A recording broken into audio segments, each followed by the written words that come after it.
years in the making? About 3 years in the making, from start till finish. I know we've seen the signs up, for 2 or 3 years now. Yes. And it's finally come to fruition.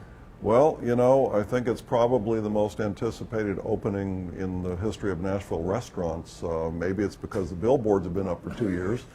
I'd like to think it's due to the fact that Frank Sinatra's legacy and vibe and great food and great drinks are coming to Nashville. What makes this bar and lounge Frank Sinatra? Oh, look around. It's definitely, our goal was Palm Springs meets Manhattan, and if you look around, you'll see so many influences that are represented in New York. And then you look over here and you've got that Palm Springs vibe. And then, of course, we've got all these personal pictures of Frank Sinatra with his friends all over the wall. So it's more than, headshots and record albums. We didn't want this to be a hard rock cafe of Frank Sinatra. We wanted it to be subtle, but regardless, when you walk in, you feel Frank Sinatra all over the place. You can almost imagine Frank in a corner booth somewhere, maybe with Sammy or Dino, eating some pasta and drinking some good whiskey. So that's the vibe you went for. Absolutely. So tell me about the music and everything that you got going on as well. Well, we are going to stay true to that Frank Sinatra Rat Pack era in the music. I've threatened to fire anybody if I ever hear a country song, even Johnny Cash, who, as you know, is my hero. We want to stay true to that. We want, when people walk in the door, we want them to be transported to Palm Springs or New York and feel like they're in a different place. And that's the goal of this place, is to bring something here that's never been here before. And, you were here last night, and there's definitely a vibe that you're in a very special place, and perhaps not even in Nashville.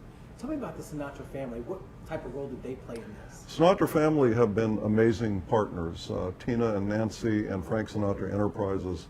We talked with them for several years about doing this, and they are all about Frank Sinatra's legacy, as they should be. And when they entrust us with that brand and that legacy, we take that very, very seriously. And they've been amazing to work with. We started this just before COVID, and then COVID hit and sort of shut us down. And they would call frequently, Frank Sinatra Enterprises would call frequently and say, "Are you guys doing okay? How are you handling with COVID? Can we help you in any way?" Mm-hmm. So, we started with a really great relationship with them, and, they've got a lot of integrity, and it's an honor to be working with them on this. And I'm sure you couldn't have done this without them. Oh, absolutely not. I wouldn't have wanted to do it without them, because they've just been a pleasure to work with. The food.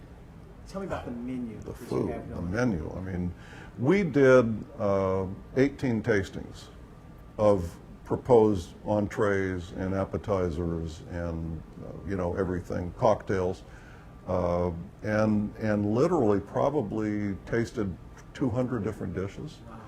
And there were 20 of us at the average tasting. We have cards, and we score appearance, taste, everything. And boiling it down was really tough. I'd say out of the 200 or so items, maybe, 10 were some that we said, we just don't want to consider. So when you have 180 or 190 left, boiling that down even further is, it's a big job. But we think what we've delivered here is the best of everything in each category, whether it be a great steak or great pasta.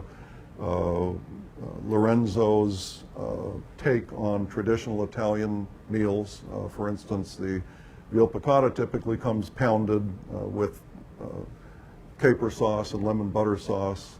So when Lorenzo brought it out, it was a beautiful veal bone-in chop, a la Lorenzo veal piccata. And, I was sort of taken aback at first because I'm a creature of habit. So when I saw it, I thought, this is not what I was expecting, but it's so elevated and it's so delicious that, it's on the menu. What's the buzz been like surrounding? Oh, the buzz has been wonderful, but it's also exhausting. There are two questions that I am asked most frequently is A, how did you meet Johnny Cash? And B, when is Sinatra opening? And I've never in my life experienced such anticipation with any business that we've ever launched that I have with this one. I mean, I can't go anywhere without somebody asking, when is Sinatra opening? And now that we've actually had these soft openings, had people here, it's building even more. Every time there's a post on social media, there's somebody else asking. And the bookings, I think, We opened up bookings on Sunday, and we had nearly 400 by 5 o'clock. So people are really eager, and I'm really confident after having these openings, and you were here, that we are ready for prime time. We have an amazing staff, front of house staff, back of house staff. It's really the perfect storm, and what's really amazing is Jacob Jones, who our general manager, assembled a world-class team of nearly 70 people in less than 3 weeks. And, you know, in the hospitality industry, everybody's begging for any help they can get. But his contacts, and I think obviously the brand, and hopefully people want to work with Icon based on our reputation. It was astounding how he assembled this team, and you would think that they'd been here for 10 years when you come in here. It's just... And I mean, I think one of the things that hit me is it took me back. When you walk through the door, you see the white coats of the wait staff. Yes. And it just takes Yes. you back to another time. We, you know, we sort of stole some things from New York, where we love to go whenever we can, and you know, I kind of feel like I can cut down on the trips to New York now because we're in New York as we sit here. So some things are selfishly done. I mean, I was talking to Blake. He's saying you had 300 to 500 calls a day for people looking for reservations. Yeah. Shannon was telling me that, you know, people are coming in hoping that you're open. What do you tell people that are wanting to get in? Well, you know, I wish I could tell them, you know, come on in Saturday morning when we open, come on in Sunday, but you know, the bookings are happening so frequently that's really hard to do.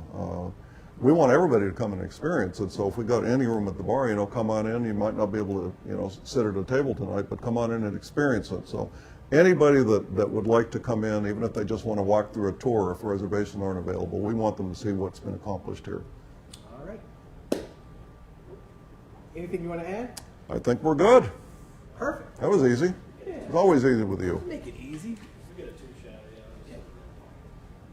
And once again, all of these are from the Sinatra, right? Yeah, all from the Sinatra archives. And the painting is a Frank Sinatra original. Wow. That actually was painted in Rancho Mirage. Shannon and I have a real connection to the desert. I was raised in the Palm Springs area, and we've had a home there for many, many years. And so this was painted in Rancho Mirage, hung in his Rancho Mirage home, and then if you start rewinding 23 years earlier, and it occurred to me long before we had any idea of doing something like this that Shannon and I were married in Rancho Mirage.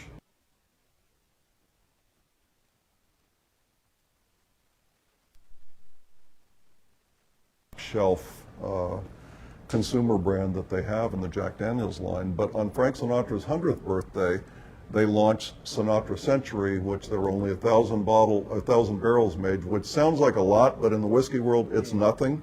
So they made 1,000 barrels on his 100th birthday. It's 100 proof, and it's beautifully housed in a box, and there's a tie clip that actually has a hard drive in it, or thumb drive in it, that you can plug in and listen to Sinatra music. So it's extremely hard to find. It was never ever sold by the drink until now.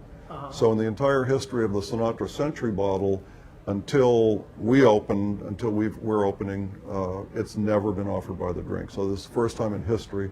And I had the first pour with my lawyer here the first night of soft opening. He's the guy who wrote the Sinatra license for me. And he and I shared a pour. I can't really afford it because it's like $250 an ounce. So Wow. that was my one and only maybe. And I'm not a connoisseur either, but people who like good whiskey, I'm told it's really good stuff. But Zach is good stuff. Zach likes good whiskey.